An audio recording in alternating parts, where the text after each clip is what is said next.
It's really important for us to own our stories as well. And with PRs, it's by saying, how should a brand be perceived? By which eye are we looking at when we tell a story? Whose perspective is it coming from? PR media, the PR industry, like it's a multi-billion industry, right? That is, I think, it's not an exact number, but it's about 107 billion US dollars. So how has the PR, you being an expert, how has the PR industry landscape changed over the years with the digital media, Yeah, with the rise of digital media? a lot, a Yeah. lot. I think I'm fortunate to do the comparison 21 years ago up until to now. I'm not revealing my age, but it's good to see how we started off with a very traditional way. Like you said, it's now billions of dollar worth because this is the way that the world is, moving towards. If anything has shown us, COVID has forced us to use the online platforms, to use those communication channels, be it if we were ready or not, we had to via WhatsApp, via podcasts, via I think there was something called a clubhouse because we just wanted to chat. So many different new platforms, have been booming. If you look at the platforms at the moment, there are too many to keep track. Some have been in existence, some come, some go. But the fact remains that if you haven't embraced the modern technology, you're missing on a whole lot. Even the way that journalists, PR practitioners, those in the media space utilize it, it's a force to be reckoned with. So sooner or later, if you haven't utilized all the platforms, you have to catch up and you have to be on top of the game of things. Wow, it's true. And I think, like, I don't know, like, like with this whole media, we have like to adjust and everything. Oh, yeah. Even though I think, especially during after COVID, many businesses started taking, I think, social media so serious and all that. No, And you're right. Not that's only it. just online, but also the role as PR professionals. At the beginning, it was like a nice to have. Public relations would probably be last on the agenda. But now in boardrooms, PR is like moving from, let's say, 10 on the agenda to number 5, number 4, next to HR and next to the finances, because it was up to PR to communicate with employees that were operating from home and not at the offices. Exactly. So I'm glad to see that. Exactly. So speaking of PR, because like if a person you hear the word public relations, you are now asking yourself, what do what do you guys do? Do you hire journalists? Do you write articles? Like, what is PR? Maybe you can just tell us what is the difference between PR, advertising, and communication. Good, great stuff. Growing up in our theory, PR, public relations, is the why. So you sell the why. Marketing, advertising, you're selling the what. And that it's a huge difference. So if I were to sell Poiyah Media to you, I would first talk about, empowering, mentorship, interns, the role of communications practitioners. The what would be the service that we're doing. We're using camera, we're using radio, we're using online social media. So the PR, I would say, is the nice angle to it. If we sell Coke, we sell happiness. If we sell Coke, we sell you drinking it and buying the product. So that's the major difference. If you try to say what's the difference between PR and then marketing and advertising. So what you do is you sell like the story of the company, The story. the story. Yes, which is the why. Which is the why. The feel-good feeling. The feel-good feeling. So why are we communicating messages on the platform? We always say, so what? If you read a newspaper, so what? Be it in economics, be it in politics, be it in entertainment, it's the why. And how to get readers watching or online viewers watching. Exactly. So now you have been like in the media industry for the longest time. Oh yeah, like you make me feel old. Not really, but we grew up watching you. Yeah, you started. I think you started young. We grew up watching you on TV, on TikTok, and all that. So and then now, like you being like you were in the corporate space. Now you are your own boss. Now you are an entrepreneur, a businesswoman, and all that. So can you tell us what was the inspiration between Poiyah Media? What really forced you to start Poiyah Media? I never said I'm going to be an entrepreneur. Never. Really? I was brought up in that environment by studying as much as you can. You do your degree, you do your master's, you do your PhD. You're academically aiding yourself, and you're also in the corporate ladder working your way up. So we were brought up to have a very stable kind of a drive. I was never brought up in a household where entrepreneurship is the way to go. Yes, my ex-husband was an entrepreneur, maybe indirectly when I saw him doing what he's doing, but it was never easy. So it didn't push me to go that way because I knew that some months You need to wait on clients. You need to wait on invoices. It's not a fixed 25th payday like where I came from. So why did I jump boat? The name derives from my two sons, Poiyah and Oya. Oh. And that's why I'm slaving. That's why I'm working, because I need to pay the bills for my sons. I see. So I wanted to have purpose to what I'm doing. I think in corporate it becomes very robotic, especially the higher up you go, and the more of the bigger organization that you serve, it takes a lot from you as a wholesome person, as a mom, as a back then a wife. And I wanted to on a Wednesday watch my son play soccer practice, and I felt during that time it was important for me to be present in my son's lives while they were very young. Wow. Yeah. So that was the drive. This was a drive. Like, okay, so you say that the names actually drive from your two sons. Yeah. Hey, that's amazing. Poiyah Media. Does it click now? Yeah. Did you know that? No, I didn't know that. Because I was like, what is Poiyah Media? Like, what Poiyah Media? What is, does it not have a meaning, like the word itself? But now I kind of, like, I totally understand. Yeah. So, like, you being now in the, as well, like, being a woman, a businesswoman now, and in the entrepreneurship space. So do you think maybe, like, your experience in PR and communication and all that has it been, I think, has it been helpful to the success of Poiyah Media, or like in making things easier for you? Yeah. To be a woman? Yeah, to be a woman and you having the experience and all that. Definitely. I think when somebody sees you without you introducing yourself, because somebody already knows the work that you've done, somebody that's already seen you on television, heard you on radio, you get this credibility already. So it makes it easier for you to, let's say, sign the deal. Yeah. I always say with your private brand, be as good that when somebody meets you, somebody already has observed the work that you've done. I'm not saying that you have to do less now. No, it's a competitive industry. Everybody wants a job. Everybody wants the client. Everybody wants that project. But it's very helpful if you've already created that brand that's entrusted and people already have seen your work. So that the network has been the net worth, which you have to equivalent to that. I think on the opposite, for women, you still, when it's boardroom conversations that's male dominated with more males, at times it can be intimidating. But that's why I preach and advocate to women. Know your place. You know what? If you know you've worked as hard as somebody else that is the opposite sex, you deserve to be there. You need to research. You need to know your client, your product so good that nobody else can do it better than you. And that's where confidence comes as well. And I'm teaching that to my sons too by saying that the world is yours. You can do as much as you can as the person next to you. But I don't like having the conversations where it's always driven because of the merit of being a woman.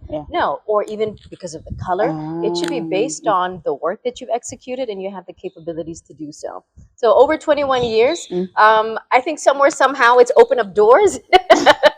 But it still needs that drive to seal the deal and just make sure that, you know, you're consistent and you're still relevant in the next 21 years. Exactly. So now it's even like you don't have to introduce yourself anymore. People know you, and they don't have to kind of like doubt your skills, because they know, they see the work that you have done already and all that. So like having the knowledge and as well the experience in both local and in national public relations. So I want to read this question because I don't want to leave it. I want to skill it to you as it. Okay. Good. So like, okay, do you think the African narratives can be effectively communicated to a global audience? And what role can the PR professional play in this? Yes, it can, by far. Really? Because PR professionals are good at positioning from the angle. You know, when we say you tell your story, those overseas cannot tell my African story because they haven't been in the shoes as ours. And it's really important for us to own our stories as well. And with PRs, it's by saying, how should a brand be perceived? By which eye are we looking at when we tell a story? Whose perspective is it coming from? So that's why storytelling and writing in the PR space, when it comes to one of the jobs in speech writing and also directing, you know, the brand positioning, it's very critical for PROs to be very, very alert on representing that story from an African perspective. And again, latching on to the online digital era. I mean, now our stories are open to the world. Africa Speaks is now in Italy. It's now in Europe. It's now in the States, where we thought that Namibia is just a, you know, back then 1 point something population. We're now at 2 point something. So we're now exposing our Namibian stories, not just the African continent, to the rest of the world. And we're saying it from our eyes and ears, which is brilliant. Yeah, that's it. And I feel like now, like Africa at large was actually sold. Like I think at the wrong kind of in the wrong story was kind of sold Yeah. because when people hear about Africa, or They they think hear about about bush, like bushes, bushes, like lions. it's and they're like because some of them they will even be like some of the Yeah. kids will even be asking like, how do you guys have electricity? Do you guys have like and you're like, how do I even? Can I tell you a Yeah, joke? When we moved to the States when I was 4, eh, the Americans would always ask like, "Do you have this?" And they couldn't pronounce Namibia and say Namibia, and they would yeah. ask, "Do you guys have ice cream Mm. back in Africa?" So again, it's because of that perspective, which was created with the online tone from a very westernized perspective. That's very true. Like okay, with over 15 years, like Uh-huh. okay, but you say 21 years Yeah, right in the now broadcasting industry. in the broadcasting Yes. industry now. Corporate now 17 years. 17 years, and as well like you're hosting high profile events. And so what are some of maybe the Mm. memorable events that you have Yes. hosted with I think public figures such as our Mm. late president, Yes. like and then as the first lady and all that. Mm. So Starting very young, and again from the age of 15, 16, 17, mm, when you are able to command, I say, a stage, mm, being able to be responsible for the layout of the show, mm. that really gives you a lot of confidence too, that people believe in you as well. So one of my high profile events was for the founding father, Mm. the Sam Nujoma Foundation, Yeah. 2 to 3 consistent years, Oh. alongside Neville Basson, our comedian as well. Those Okay. were that really, opening turning points for me, Yeah. because the moment that you are seen on such a stage, on such a platform, people also have a lot of respect for you as a personal brand, which I'm grateful for. And again, for the first lady, there are so many ministers and a lot of protocol observed. But when you're given that platform to direct the proceedings, Mm. again, that's another opportunity for opening doors to also position yourself by showing that you are credible. Even not only just as an MC, Mm. you shouldn't see yourself as just being a TV personality or a radio personality or an MC. Use those platforms to elevate and expand and now change that persona into a Yeah. businesswoman. Exactly. Wow. So many This highlights. is yeah. Too many to Too mention. many to mention, eh? Okay, so you are a master holder, Correct. yeah, and Yeah. then a PhD student as well. Mm. And I think is what in your masters while you are Yes. master candidate. Uh-huh. So I think one of your if you can actually you could share like your insights in your thesis. Yes. So on corporate, like you did on corporate CSR. social responsibility and sustainability. So how Yeah. does it align with your passion for community? A lot. Nah. A lot. So my thesis focused around corporate social responsibility, especially the longevity thereof. So it was just investigating when sponsors, and back then I was the transformation manager for Old Mutual. So the pilot study was, when we grant these CSRs, are we giving them fish, or are we teaching them to fish? So are we giving them the training with the handouts, so that after we're done 5 years investing in this CSR project, are they able to maintain what we have given them? So eventually, how does that tie in with my purpose and the love for community? Is by saying that when you do something from a corporate space, are you doing more good, or are you doing more harm? And again, corporate space, it's all about the photo opportunity. When you do handovers, how much money are you giving? Yeah. It's all about the bursary of how much, but what's the why story? That somebody that was walking from Okuriangava to UNAM, now with the funding of the bursary, how did that help and shape this person long term? So again, everything ties in with what I've been doing, so that it's more like the cycle. Your purpose of why, everything that you're patching, it needs to come back to, is this the purpose? Am I aligning everything to every single thing that I'm doing on a daily basis? Wow. Yeah. So a why is very important. Oh, yes, it is. Oh. And that's how you get the authenticity out of it. Because if you've got wrong motives to sell a product only, and you don't have the consumer's, best interest, you'll probably be in business for 2 to 3 years. But if you push something that really cares about the consumer and there is a need, you'll be relevant after 20, 40 years. And God willing, I will still be relevant in the next 20 years. I don't know who said it, but I think it was a few weeks back. I think I was listening to one, and it was like, people don't actually buy your products and they don't buy your service. They actually buy your story. So, and I think, I think like with what you say, I kind of understand now what it means. Yeah. And if we can take it a step further now with my doctoral studies, it's investigating that CEO brand reputation and the influence that it has on the corporate structure. So how much of a CEO's private brand equity has an overspill on the organization? So that owning that story and who it comes from, it plays a huge role. Most of the product purchase, 60% is the role of the CEO of the company. If we look at the Steve Jobs, if we look at the Richard Bransons, look at Michael Jordan with Nike. These brands are so well known because of the person that's telling the why story. Exactly. That's very true. PR is exciting. It's fun. It seems very fun. It seems actually very fun. So, okay, like crisis management. It's like, I think crisis in the PR, it's totally something very common. I don't know if you can tell us about your experience. Like, if you many. Can I tell you a funny observation? PRs are like lawyers. So with lawyers, even if you have a client that says, I didn't murder the someone, but they murdered it. It's like having a PR professional having to either cover up a story or make it look good.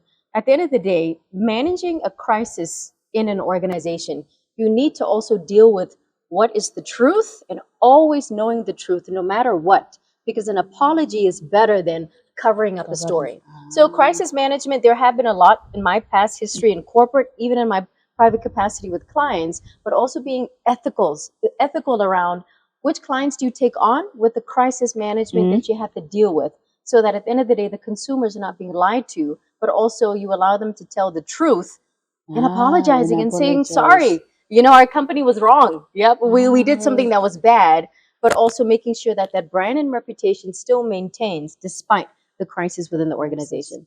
Wow, I see. So it's actually the PRs that actually do all those jobs. I see. Yeah. Because I think I just thought it's just maybe the management, the company, kind of maybe the CEO that decides, okay, let's do that. Yeah. Crisis communication plan, it starts from the bottom level up to the top. In the moment you don't have your house in order, you can always get caught, with your pants down. That's very true. That's very true. Okay, your involvement as well with the Junior Achievement Namibia reflects on commitment of youth development. So how do you believe that organizations and individuals can actually contribute to addressing the needs and the development of the Namibian youth? So Junior Achievement many years ago, but again, you see the passion and the purpose still aligns even through our internship program at Poiyah Media for the NUS students, IUM, and also UNAM, the final year students. So youth development is very important for us because what we do now, you and we're still in our, I don't know about you, I'm still in my 30s, but we have more of the youth that are now driving conversations. If you look at the whole focus on having youth members in parliament, when we look at those that are now, taking the helm of things where 50, 60-year-olds were, navigating the ship. It's now our time to say we are capable, but learning what has been done in the past and not also disrespecting what has been done before us. But having youth at heart is very important for any organization, for any individual, because we're the future leaders. We are the ones that are now going to lead the country in the next couple of years. Hate it or love it, it's now innovation technology that's taking over the industry, and who's doing it? The youth, the young people, the one who actually understand it better and all that. So the Poiyah Media is actually the internship program for young people. That's correct. For NUS students only. NUS and UNAM as well as IUM. So we have an MOU with the varsities as well as MTC that pays for the internship program. So far we boast over 90% of our former interns have landed a corporate job. And again, we're the bridging gap between university final year and getting their foot through the door in corporate. Because nowadays you need to have experience. But how do you get experience if you just graduated? So that's where we said there's a need, there's a gap. Let's give them the 6 months training, which is the 600 hours, so that when they go for a job interview, at least they have tasted a little bit of the PR industry at Poiyah Media. That's very true. And that's actually and I think that's actually a good platform and a good investment as well, because it's really, I think one of the biggest challenges that we have is finding experience. Especially and getting that job because getting of the experience. job, exactly, because you're just coming out of university and then you get this, everybody are asking 2 years experience and all that, like asking yourself, so where do I get this experience and all that. So, okay, so what are the challenges like within the public relations, like in the African control, like in the Namibia as well, Namibia context? It's one of the major challenges. There are, a couple of challenges.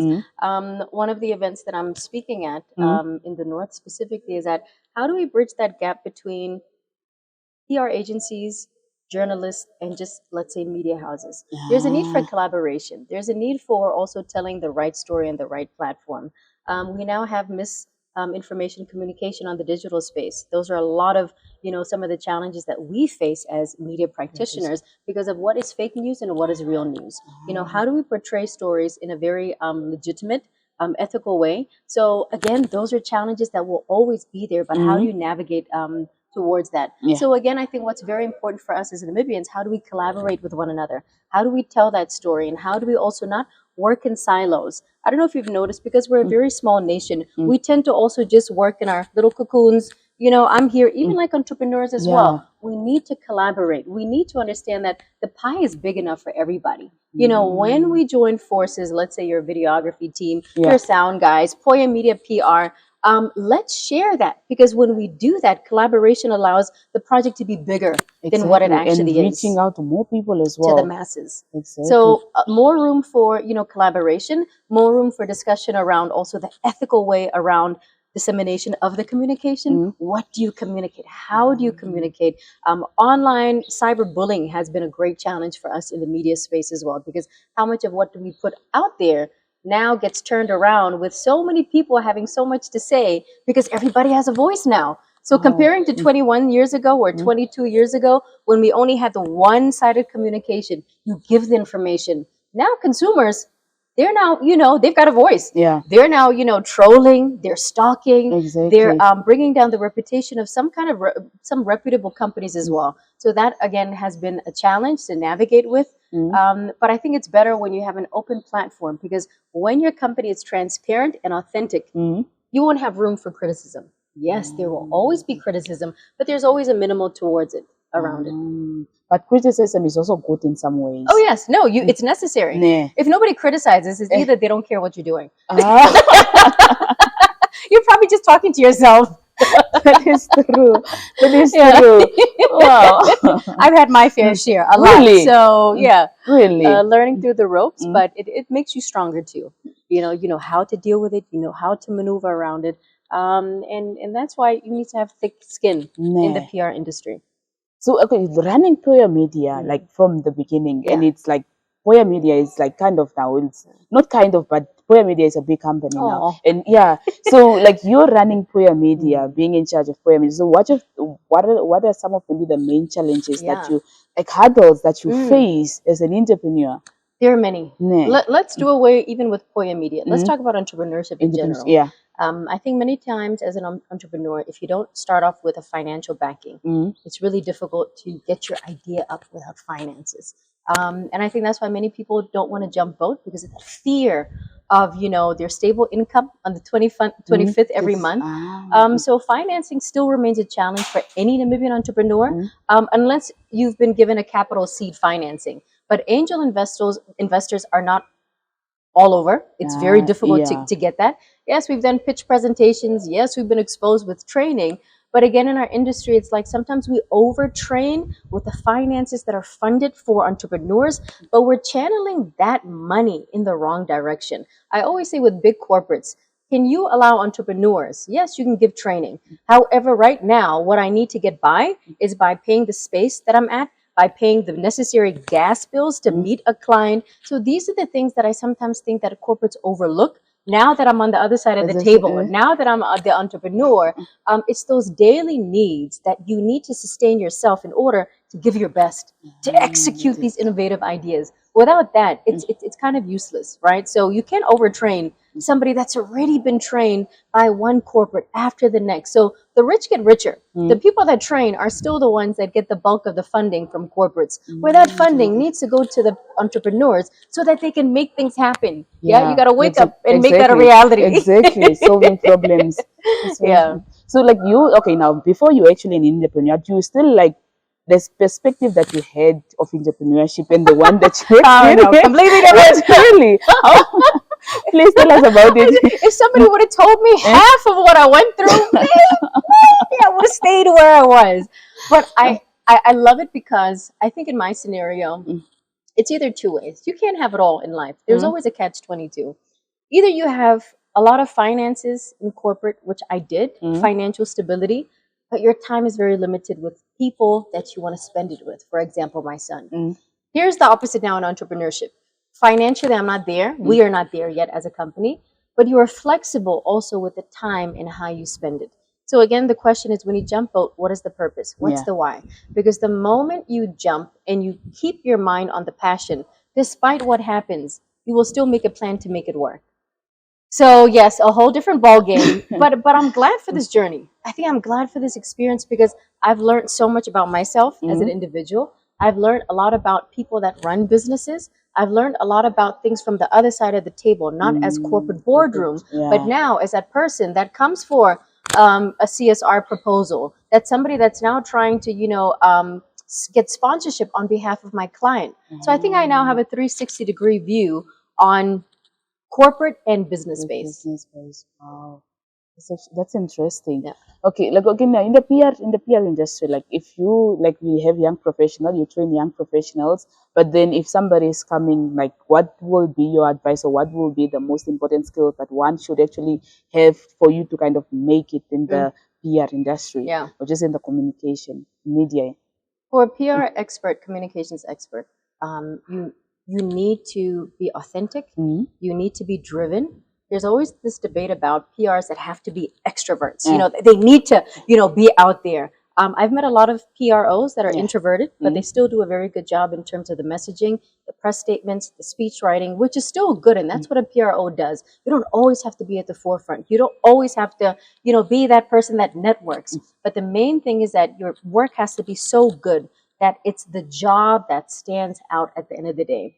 I would love that when somebody mentions a project, that it's not about an Ilke Platt, but how good that event was or how good that project was. Or if somebody were to say, hey, that UNAM Stadium event that was packed with 20,000 people, it's the event, but it's not focused on the person. However, there's a team behind it. And that is, I think, the epitome of a public relations officer. So that whatever you do, the PR is as good as what the people say and not what you say. Is good as what the people say, and not you. Not you. Yeah. Because if you did a good job, everybody should know about what you promoted, right? It's not about you, but it's about what that specific project was.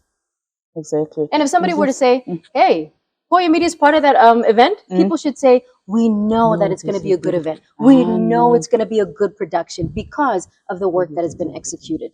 So that's what PROs should be after, with the quality of work that they deliver, so that other people can also have that credibility by saying, we need to get that team on board because they know what they're doing and they always deliver. Okay.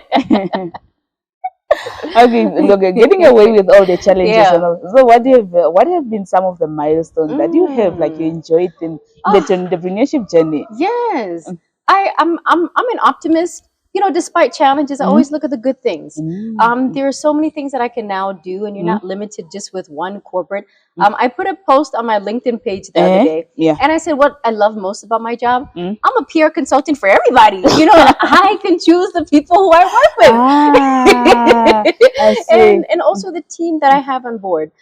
Waking up every single day, you should enjoy the environment. You should enjoy the people that you work with. You should be excited and happy. There are many people that go to work and they're just depressed, either because of the toxic work environment that they face every single day.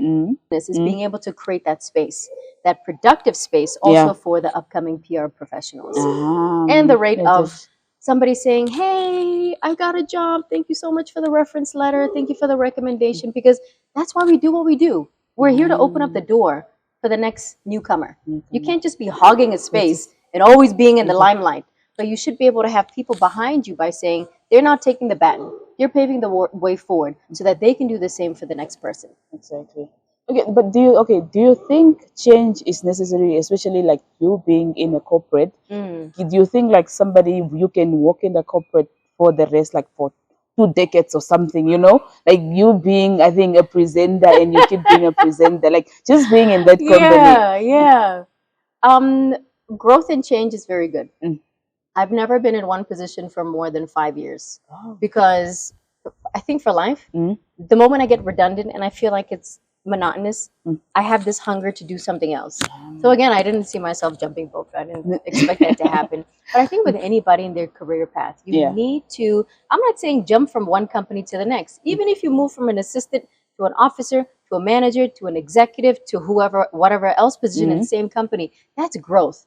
But you need to define by yourself, what does growth mean to you? How does that look like? And your story can never be the same as mine. Maybe my growth looks different than yours. Maybe I were to say, I would never be able to work with a company for more than 5 years. But for you, it's fine. Because for you, you probably feel that you got more skills development. You are now in a different department. So it all depends on how you define that as growth. That's true. As we conclude our conversation, actually, so what will be like? What is your message or your advice that you'll actually want to share with our viewers of the future of public relations and community engagement and the power of storytelling in Africa? Okay, there's a whole lot. I think number one, from a PR space, you need to keep yourself up to date with the latest technology. You can't be like Nokia and Kodak that think that you were never going to get extinct, because it happens. So you need to be on top of the game by also adapting. Adapting is very important for the PR professionals. Number two, for entrepreneurs, determination. COVID showed us that if your business model is not waterproof, if you are not a need, and if you're just a want, you need to re-strategize. So make your product and your service something that people would always need you. You would always be relevant. Once again, you would always be a necessity in the industry. And just in general, it's about faith. It's about determination. It's about not giving up, which are the obvious ones. But so often we forget that. So often we forget about the small things because we're trying to make it big now. I think growth only happens once you've discovered your real purpose and once you've had a lot of setbacks. And you need to break. You need to break in order to find the direction that you need to go towards. So good luck to everyone going in the PR industry or entrepreneurship, but it's a brilliant journey, so enjoy it. Yeah, exactly. You heard it from the expert yourself. So what do you want to be remembered as? You know? Wow. I want people to have that feeling of what I may have left. I want what I would have done now to open up doors for my sons and for that to pass on. And I'm getting choked up because, you know, when you think about it, you think about your parents and what they have done and their grace and their prayers that have opened up favorable doors for you, not because you deserve it, but because of favor. So I want people to remember me for the feeling. Like if you were to say, oh, she was what at my funeral, God forbid anytime soon. It's like by saying, so how did I make you feel? And it should be a happy, feel-good feeling. And also by saying that she had a creator.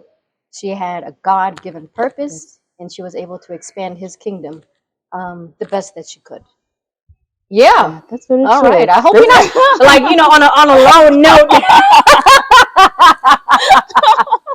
That was a very sad question, but yeah. I'm so sorry, but I just had to ask the question. Yeah. I hope you're not zooming in. I'm so sorry that it actually made you emotional. But yeah, and I think that actually, like, for the shortest time that I have known you, I'm actually like, you are a happy person. Oh, okay. Like, you are a happy person. Well, we all go through our issues. That is the thing as well, but it's life. So yeah. So thank you so much, Thank Miss you. Ilke. Ilke, Miss Ilke. I think your name, I actually thought it was the double I's. Oh, okay. Yeah. Ilke. Yeah. So now I sound Nigerian. Thank you for having me. Thank you so much. The good work. I appreciate you guys, and may the narrative that you guys are expanding change somebody's perspective and ability to change what they're doing. Exactly. Keep it up. Yeah, that's actually our main objective. So thank you so much. You're welcome. And we wish you all the best as well as with your family, with Poiyah Media as well. So yeah, anything else that you want to that we did not mention that you want to? I know you want to make me cry. I was just going to say, you know, keep on watching the platforms. Many times, you know, people such as themselves do things without financial backing. And when you do that, it's because of a passion and a cause. And may this also channel expand and continue and have a long life as well to change behavior. Exactly. That's it? Yeah. That's it. Thank you so much. Thank you. It felt short. Yeah.